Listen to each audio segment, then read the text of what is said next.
Final opinion polls published Friday put Israeli Prime Minister Benjamin Netanyahu's right-wing Likud party 4 seats behind its center-left rival with 4 days to go before a general election. Several polls released on Friday, the last day opinion surveys can be released before Tuesday's vote, showed the Zionist Union pulling further ahead of Likud after an intense campaign. Netanyahu, who gambled by calling the vote nearly 2 years early after his government coalition fell apart late last year, has warned Israel's security will be at risk if his rivals win. But the opposition's call for change after nearly 6 years of rule by the divisive Netanyahu appears to have been heard by many voters.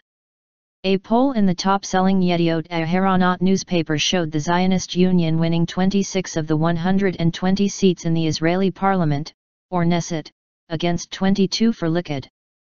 Other polls for the Jerusalem Post and Ma'ariv dailies, and for Israeli Public Radio, also showed a 4-seat gap, with the Zionist Union taking 25 seats to 21 for Likud. All the polls showed the joint list, a newly formed alliance of Israel's main Arab parties, in third, with 13 seats. He centrist Yesh Atid of former finance minister Yair Lapid and the far-right Jewish Home were both expected to win at least 11 seats, the polls showed. The Zionist Union was created in December by fusing Israel's once dominant Labour Party with the centrist Hotnuah led by Tzipi Livni, Israel's former chief peace negotiator with the Palestinians.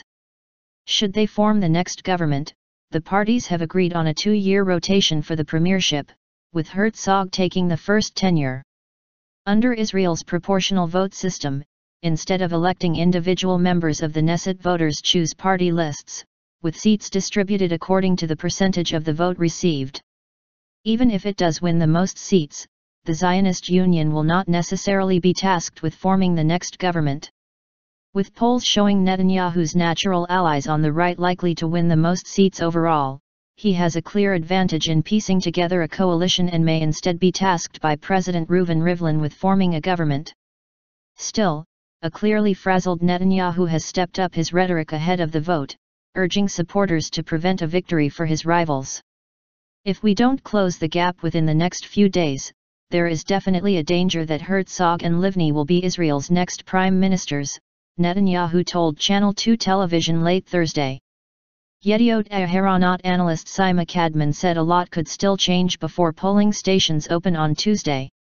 As has been proven in previous elections, 4 days is a long time, she wrote on Friday, pointing out that over the same period in the run-up to the January 2013 election, Yesh Atid gained 4 to 5 seats over what polls had forecast. The way down is even quicker, she added. A party with a negative momentum could find itself on Tuesday night with fewer seats than the last poll predicted. Naftali Bennett, head of the ultranationalist Jewish Home, called for a united pre-election rally of the right to be held in Tel Aviv. On Sunday at 7 p.m. there will be a big rally of the national camp, he said in a video posted on his Facebook site. I expect everyone to come, thousands and thousands will be there, he said. A Likud spokesman said the event was not being organized by Netanyahu's party, but it was likely that Likud supporters would attend.